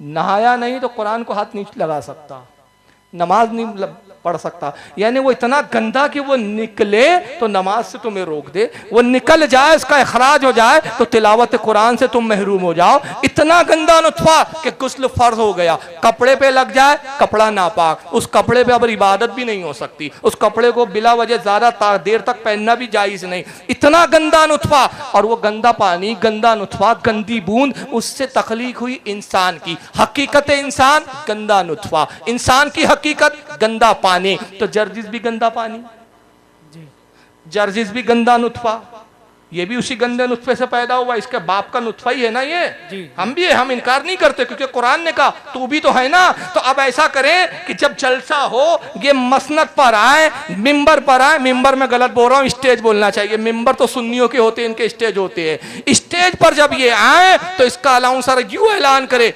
हजरात रास्ता छोड़े, गंदा नुत्फा चला रहा है। जी जी हक है, बहुत खूब। हजरात आइए, अब आपके सामने जनाब गंदा नुत्फा तकरीर फरमाएंगे। और फिर कोई एतराज करे, इतने बड़े जर्जिस मौलाना को आपने, बनारसी के जवाई को आपने ऐसा कैसे बोल दिया, गंदा नुत्फा। तो उसी के लबो लहजे में फिर यूं जवाब होना चाहिए, अरे भाई क्या गंदा नुत्फा कहा तो क्या हर्ज हुआ। इन्हें अल्लामा कहो, मौलाना कहो, हजरत कहो, हुजूर कहो, किबला कहो, कुछ भी कहो, हकीकत तो ये है तो गंदा ही नुत्फा। जी जी बहुत खूब, क्या बात है, बहुत खूब। तो ये हकीकत भी तो कबूल कर लो। सारी हकीकतें रसूल के बारे में याद आती है। हुजूर मिट्टी से बने, ये तब याद आता हमारी तरह है। हुजूर की तख्लीक भी ज़ाहिरन बशर है तो कहते बशर है, तभी हकीकतें याद आती है। तो अपनी भी औकात तो कभी याद करो। और हकीकत का इतना ही शौक है तो कल से जर्जिस जाएं, अपनी माँ को कहे, माना कहें, क्या कहें, देखो हकीकत तो हम भी कहते कि रसूल को वादे इलाही के तहत मौत आई, बेशक। लेकिन अदब नहीं है कि हम कहे हुजूर मर गए। अदब में हम कहते हुजूर पर्दा फरमा गए। बेशक। अदब भी तो कोई चीज होती है ना भाई। आला हज़रत ने कहा ना, तू जिंदा है वल्लाह, तू जिंदा है वल्लाह, मेरी चश्मे आलम से छुप जाने वाला। अदब भी तो कोई चीज है ना कि हर जगह हकीकतें याद आती है। और इतनी याद है तो जर्जिस मौलवी साहब कल से अपनी माँ को अम्मी मत कहना, कहना है मेरे बाप की जोरू। जी। अरे ये क्यों, बाप की जोरू ही तो है, हकीकत तो यही है कि मेरे बाप की जोरू ही है। और बाप को कहना ए मेरी माँ के कसम, तो गवारा करोगे आप? ये हर आदमी अजीज इल्म सिया अक्ल आदमी कहेगा ये बेअदबी है। मगर सारे वावियों को हकीकत रसूल के बारे में याद आती है। और फिर इनके छोटे भाई देवबंदी भी इनसे कुछ कम नहीं है बेचारे। अब वक्त तो नहीं है कि मैं उनकी किताबें दिखाऊं, सिर्फ एक ज़बानी एक दे रहा हूँ, हवाला देने की जिम्मेदारी के साथ। बड़ा मशहूर वाक़या है। वहाबी भी चूंकि मानते मौलवी इस्माइल दहलवी साहब को, और क्या मानते हैं, अपना बुजुर्ग और पेशवा। तो इनका भी अकीदा वही है इस्माइल दहलवी के मुताबिक कि रसूल मर चुके, मिट्टी हो गए, तो नबी को तो मिट्टी में मिलने वाला मान लेते हैं। मगर जब अपने मौलवियों की बारी आती है तो फिर कैसे चने के झाड़ पे चढ़ाते हैं। मौलवी अशरफ अली थानवी अपनी किताब अशरफुस सवाने में लिखते हैं। अशरफ अली थानवी बहुत बड़े हकीमुल उम्मत है इस जमात के। वो कहते हैं हमारे दादा जान जो थे, यानी थानवी साहब के ओरिजिनल दादा, मुंह बोले दादा नहीं, दूर वाले दादा नहीं, ओरिजिनल दादा। हमारे दादा साहब जो थे वो एक बारात में जा रहे थे, किराना से शामली जा रहे थे। ये यूपी के दोनों इलाके हैं, किराना भी यूपी में और शामली ये भी यूपी में, अभी भी नाम यही है। किराना से शामली की तरफ जा रहे थे, बारात में जा रहे थे, रास्ते में डाकुओं ने घेर लिया। तो थानवी साहब कहते हैं कि दादा के पास कुछ तीर वीर थे, दादा साहब ने तीर चलाना शुरू कर दिया। डाकुओं की तादाद ज़्यादा थी, इनके पास तीर कम थे, बेसरो सामानी थी। नतीजा ये हुआ डाकू इन पर हावी हो गए, दादा जान को शहीद कर दिया। थानवी साहब के दादा दी एंड हो गया उनका। शामली के उसी में जंगल में, उसी सहरा में कब्र खोदी, लोगों ने गाड़ दिया, चले गए। कहते घर खबर भी आई, घर में कोराम मच गया कि दादा साहब मर चुके हैं। मगर एक बड़ा अजीब वाकया हुआ, रात में जिंदा होकर तशरीफ लाए। चलो भाई तशरीफ लाए जिंदा होकर, तो ये कयास हो सकता था, ये तावील निकल जाती कि साहब उनकी बीवी ने, बड़ी बीवी ने फोटो वोटो अक्स देख लिया होगा, साया देख लिया होगा। नहीं, मजेदार बात ये लिखी थानवी साहब ने, जिंदा होकर आए, साथ में मिठाई भी लेकर आए। ये बड़ी मजेदार बात थी। हल्दीराम की मिठाई थी कि पता नहीं किसकी मिठाई थी। हल्दीराम है ना बम्बई में, है कि नहीं? हल्दीराम पता नहीं कौन सी हलवाई की दुकान से चोरी की थी इन्होंने। एटीएम का तो जमाना था नहीं कि एटीएम से पैसा निकाला हो। कबर में कोई बैंक अकाउंट नहीं चलता। हालांकि बरसख में तो ऐसा नहीं है ना, वहां की करेंसी यहाँ नहीं चलेंगे अगर होंगी भी तो। मिठाई भी लाए, अपनी बीवी को मिठाई दी। बीवी हैरान, कहा अरे आप तो मर गए थे। कहा तूने कुरान में नहीं पढ़ा कि अल्लाह फरमाता है जो शहीद हो जाएं वो जिंदा है, मरते नहीं। हम जिंदा हो क्या है? ये लो मिठाई खाओ। रोज आया करेंगे और ऐसी मिठाई लाएंगे। रोज आएंगे और क्या करेंगे? मिठाई लाएंगे। लेकिन शर्त यह है कि किसी से कहना मत, चुपचाप पोशीदा खाते रहना। लेकिन हुआ यह है कि बेगम साहिबा सोचने लगी, थानवी की दादी साहिबा, कि बच्चे जब सुबह मिठाई खाएंगे, लोग देखेंगे तो मुझ पर तोहमत लगाएंगे कि ये तो बेवा औरत है। कौन मर्द आता है रात में जो मिठाई ला के देता है और बच्चे मिठाई खाते हुए दिखते हैं? तो जब बच्चे मिठाई खाते हुए दिखे तो लोगों में च्याव म्याव शुरू हो गई कि साहब मिठाई कहाँ से आती है। तो अपनी इज्जत बचाने के लिए थानवी की दादी ने जाहिर कर दिया, का शक वक मत करो, कोई यार वार कोई नहीं आता मेरे कमरे में, ये हमारे ही शोहर नामदार है जो रोजाना कब्र से निकलते हैं, साथ में मिठाई लेकर हाजिर हो जाते हैं। अपने मुल्लाओं को जिंदा भी साबित कर रहे हैं, मिठाई भी। और जैसी बड़ी बी ने राज फाश किया, दूसरे दिन से बड़े मियाँ आना बंद कर दिए। बड़े मियाँ का इल्म गैब भी देखो। शामली में कब्र है, बड़ी बी थाना भवन में रहती है, कई सौ मील का फासला है। इधर बड़ी भी राज बताती है, बड़ी मियाँ को कब्र में खबर हो जाती है, बड़ी बी ने राज बता दिया, अब आज से नहीं जाएंगे। इल्म गैब भी मानते हैं अपने मुल्लाओं का, अपने मुल्ला को हयात भी मानते हैं। अरे हद तो ये है, सवाने कासमी में लिखा जाता है कि एक मौलवी साहब देवबंद के थे, बरेलियों के बिद्दतियों के इलाके में आ गए, इमामत करने लगे, नमाज पढ़ाने लगे। एक दिन यह हुआ कि वहां एक बरेली के मौलाना आ गए, सवाने कासमी लिखने वाले मनाजिर हसन गीलानी, और कासिम सवाने कासमी यानी कासिम नानातवी, जिनके बारे में कहते हैं कि दारुल उलूम देवबंद तामीर किया उन्होंने, उनकी सवाने हयात है 3 जिल्दों पर। उन्हीं के खलीफा मनाजिर हसन गीलानी ने लिखा यह वाक़या। कहते हैं कि साहब वो देवबंद का एक मौलवी आया बरेली बिद्दतियों के इलाके में, वहाँ नमाज पढ़ाने लगा। तो कुछ अरसे के बाद एक बरेली बिद्दती मौलाना वहाँ तकरीर करने आए, उनके कई सौ साथ में शागिर्द भी थे। जब उन्होंने इमाम देखा, कहा कहाँ के पढ़े हुए हो? उन्होंने कहा हजरत मैं तो दारुल उलूम देवबंद सहारनपुर का फारिग हूँ। तो उन्होंने फतवा दे दिया कि इसके पीछे नमाज पढ़ना जायज़ नहीं, चूँकि ये वहाबी है, बदअकीदा है, ये लोग काफिर हैं, इनके पीछे नमाज नहीं होती। तो गांव वाले हैरान हो गए, हजरत हम तो बरसों से इनके पीछे नमाज पढ़ रहे हैं। कहा इनका अकीदा गंदा है, और अगर वो सच्चा है तो उससे कहो कि वो मुझसे मुनाजरा कर ले। बेशक। तो गांव वालों ने कहा हमारी नमाजों का सवाल है। मौलाना से कहा आपको मुनाजरा करना पड़ेगा। तो वो देवबंद का जो मौलवी था वो बेचारा ज्यादा पढ़ा लिखा था नहीं, सीधा साधा छोटा सा मौलवी था। और ये बरेलियों के जो बिदती मौलाना थे, ये बहुत बड़े अल्लामा थे, बहुत बड़े मुकर्रिर वाइज, बहुत बड़े आलिम फाजिल थे। तो वो डरने लगा कि इतने बड़े आलिम के सामने मैं कैसे बैठूं, मुझे तो मालूमात भी नहीं है, जिंदगी में मैंने कभी मुनाजरा किया भी नहीं, तो मैं क्या जवाब दूंगा, क्या बात करूंगा। तो उसने बहुत टालने की कोशिश की, लेकिन गाँव वालों ने कहा नहीं, अगर आपको यहाँ रहना और इमामत करना है तो आपको मुनाजरा करना पड़ेगा, और अगर आप मुनाजरा नहीं करेंगे तो फिर हम मान लेंगे कि आप वाकई काफिर है और तुम्हारे अकाबिर भी काफिर है। तब उसने सोचा कि चलो बात मेरे काफिर होने की नहीं, अब बात तो मेरे अकाबिर तक पहुंच गई, अब उनका भी ईमान दाव पे लगा है। तो उसने कहा अच्छा ठीक है चलो हम मुनाजरा कर लेंगे। मगर रात भर रोता रहा, दुआ करता रहा, अल्लाह मेरी इज्जत अब तेरे ही हाथ है, अल्लाह मेरी इज्जत तेरे ही हाथ है, अब क्या होगा, इतने बड़े आलिम के साथ कैसे मुनाजरा होगा।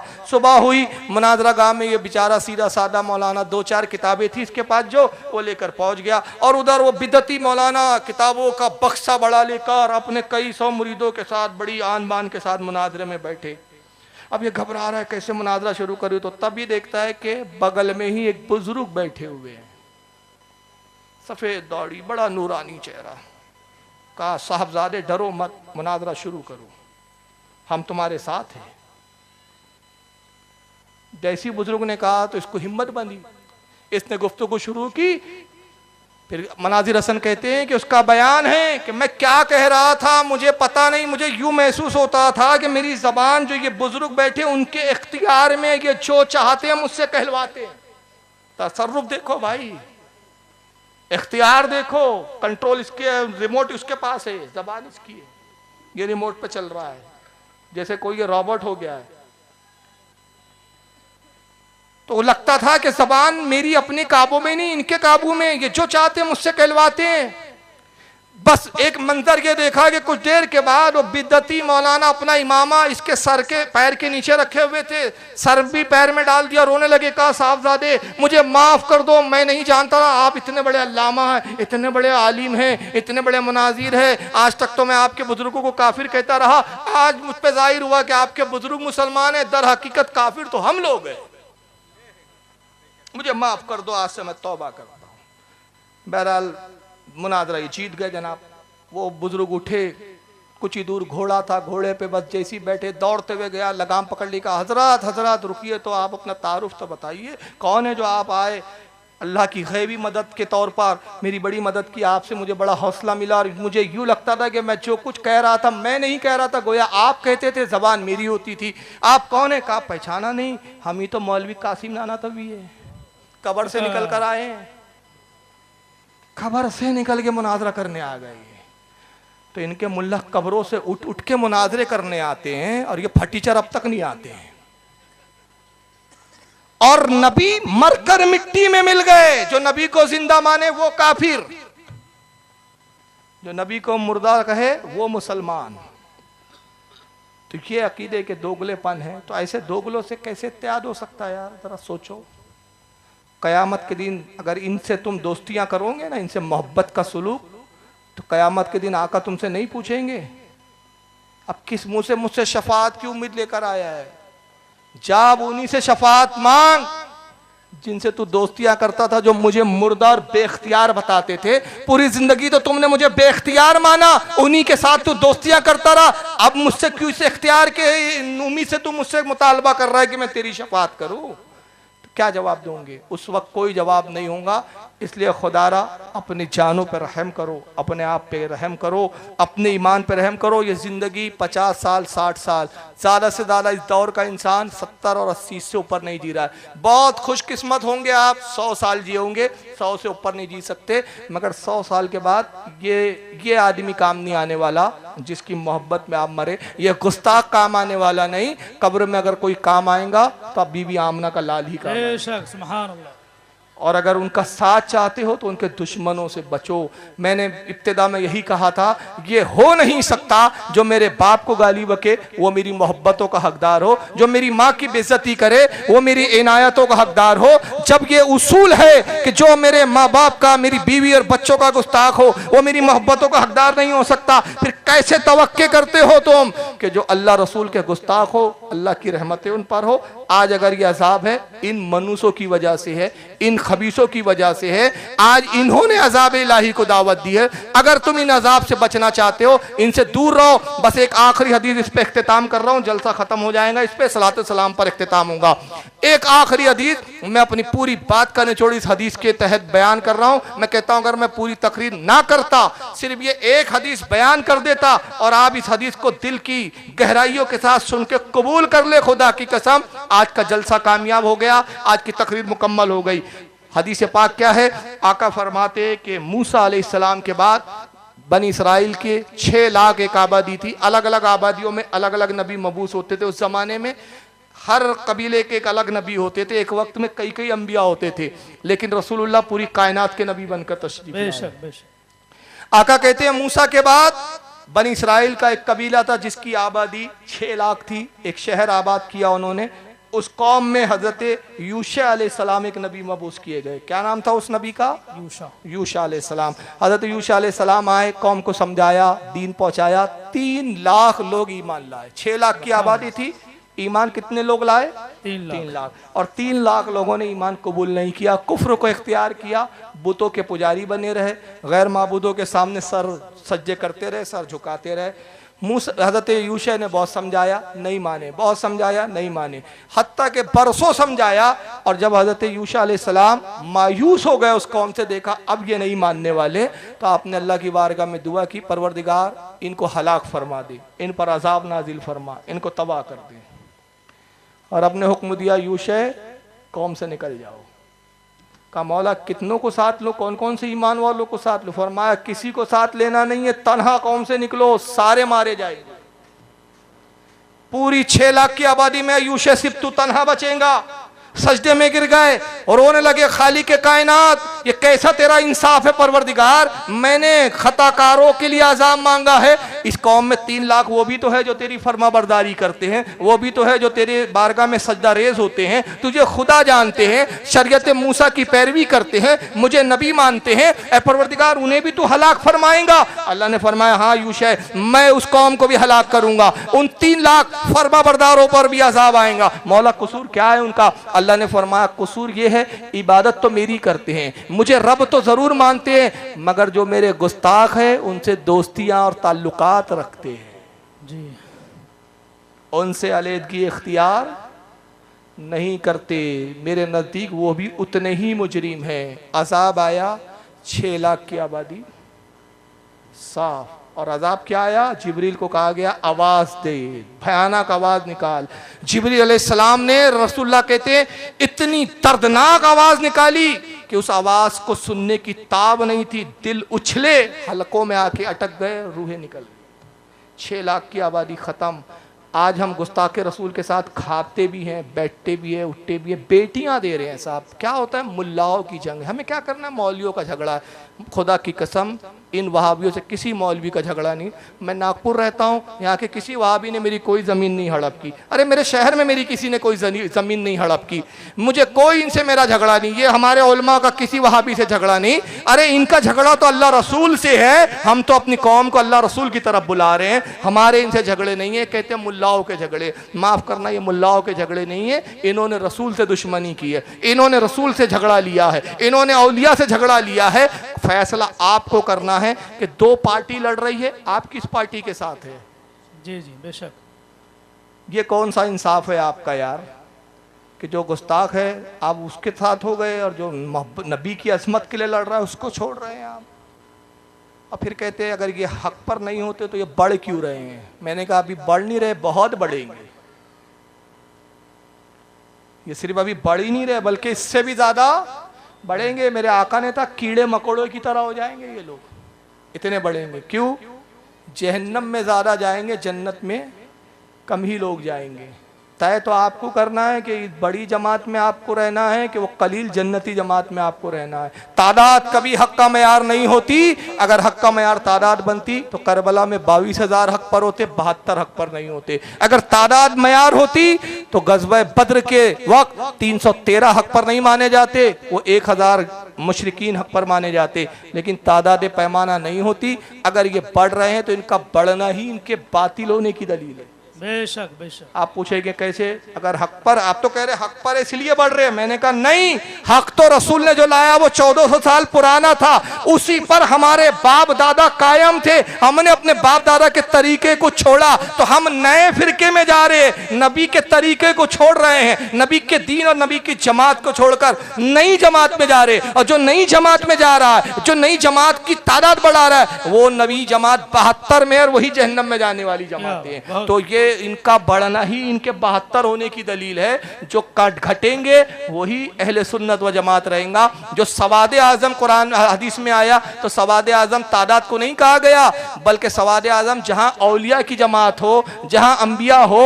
हमारी जमात में वली है, मैं चैलेंज करता हूं इनकी जमात में आप एक वली भी नहीं दिखा सकते। बेशक बेशक। गौसे पाक की जमात में इनके यहाँ है कि हमारे यहाँ है, गरीब नवाज इनके यहाँ है कि हमारे यहाँ है, बाबा फरीद इनके यहाँ है कि हमारे यहाँ, सब हमारे यहाँ है भाई। तो जहाँ वली है वो सवाद आजम है। बल्कि उलमा फरमाते कि कयामत से कबल एक भी अगर अल्लाह कहने वाला है, अल्लाह के रसूल फरमाते हदीस में कयामत नहीं आएंगी, वो तन्हा शख्स ही उस वक्त सवाद आजम है। वो तन्हा सवाद आजम है जो पूरी कयामत को रोकेगा। बताइए आखिरी वक्त में एक शख्स बचेगा जो अल्लाह कहेगा, हक पर वो होगा। तो तादाद के बढ़ने को मत देखिए, हक्कानियत किधर है उसको देखिए। हक वो था जहाँ गौसे आजम थे, हक वो है जहाँ गरीब नवाज है। अल्लाह ताला आपको मुझे हम सबको समझने की तौफीक अता फरमाए और हमारे अपने दीन हक अहले सुन्नत और जमात पर कायम व दायम। भाई देखिए जुलूस के बारे में मैं हर बार अपील तो मैं भी करता हूँ। मोइन मिल्लत भी यहाँ बॉम्बे की असीम शख्सियत हमारे सादात सैयदजादे हैं, उनकी भी अपील होती है। बड़े अफसोस की बात है कि सुन्नियों का सबसे बड़ा प्रॉब्लम यह है कि अपने उलमा की नहीं सुनते। मैं आज तक समझ नहीं पाया अपने कौम के मिजाज को अल्लाह ने क्यों ऐसी अकलें बना दिया इनकी।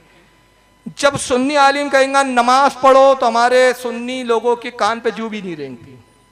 हमारा आलिम कहेंगे खुराफातों से बचो, हमारे लोग कोई मुतासिर नहीं होंगे। मगर वही बात एक वहाबी बोलेगा तो सारे सुन्नी अरे कितना अच्छा बोला। अरे तो भाई हमारा मौलाना क्या बोल रहा था भाई, वो भी तो यही बोल रहा है कि ढोल मत बजाओ, डीजे मत बजाओ, नाचो मत। जुलूस नबी की अजमत के इजहार के लिए निकाला जाता है, ना कि शरीयत को पामाल करने के लिए। मुस्तफ़ा ढोल तोड़ने आए, ढोल को बजाने नहीं आए थे भाई। अगर इस्लाम में ढोल होता ना, खुदा की कसम हजरत अली सबसे अच्छे ढोल बजाने वाले होते। अबू बकर के हाथ में एक बड़ा सा ढोल होता, मगर ये हमारे साहबा के हाथों में ढोल नहीं थे, तलवारें हुआ करती थी।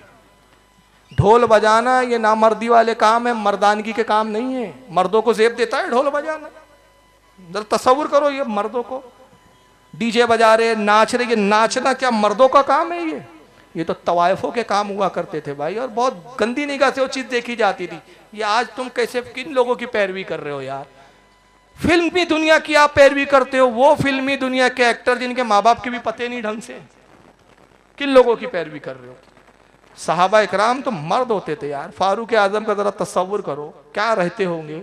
हदीसों में आता है, रिवायतों में, कि जब वो घोड़े पे बैठते थे ना फारूक आजम, और रिकाब में पैर डाल के नहीं बैठते थे, घोड़े को दौड़ाते थे, घोड़ा दौड़ता था, साथ में दौड़ते थे, पीठ पर हाथ रख के उछल कर उस पर बैठ जाते थे। या मंदिर देखो कितनी मर्दानगी का काम है, कर सकते हैं क्या आप और हम? खालिद इब्ने वलीद का जरा तस्वुर करो, क्या तस्वुर रहा होगा इनका। खालिद इब्ने वलीद जिनको अल्लाह के रसूल ने सैफुल्लाह कहा है, तलवार हमायल किए हुए है, सीना चौड़ा है, मर्दानगी, आवाज निकाले तो दुश्मन कांप जाए। मौला कायनात का क्या आलम था, मैदान में उतरते थे तो जमीनें जंग कांपने लगती थी। जिसने खैबर उठाया हो, खैबर उठाने वाले क्या ढोल उठाया करते थे? अपने बुजुर्गों को मानते हो तो मर्द बनो यार, ये जनाना काम है, इसको खुदा के वास्ते छोड़ दो। इससे हमारी सुन्नियत भी बदनाम होती है, हमारे उलमा को जवाब देने में मुश्किल होती है। हम इनके अकीदों के मुंह तोड़ जवाब दे देते हैं, इनकी बदअकीदियों को मुंह तोड़ हमारे पास जवाब है। लेकिन अगर हमारे पास जवाब नहीं होता, हमारे उलमा के पास जवाब नहीं होता, तो सिर्फ हमारी खुराफात का नहीं होता। बहरहाल अभी जुलूस को वक्त है, लेकिन अहद कीजिए आज और ये इरादा कीजिए कि हम वो काम नहीं करेंगे जिससे हमारी सुन्नियत बदनाम हो। अगर हम अपनी सुन्नियत को फायदा नहीं पहुंचा सकते तो कम से कम खुदा के वास्ते नुकसान भी मत पहुंचाओ यार। अगर आप सुन्नियत की तबलीग नहीं कर सकते, वक्त नहीं है आपके पास, दुनियादारी में इतने लगे हो कि आपके पास वक्त नहीं है कि अपनी सुन्नियत के लिए कुछ कर सको, तो खुदा के वास्ते वो काम भी मत करो जिससे सुन्नियत बदनाम हो। किसी को सुन्नी नहीं बना सकते तो वो काम भी मत करो जिसे देखकर लोग बदअकीदगी की तरफ जाए। तो ये इससे परहेज कर कीजिए, अपने रखे। वमा अलैना इल्लल बलागुल मुबीन। अस्सलाम।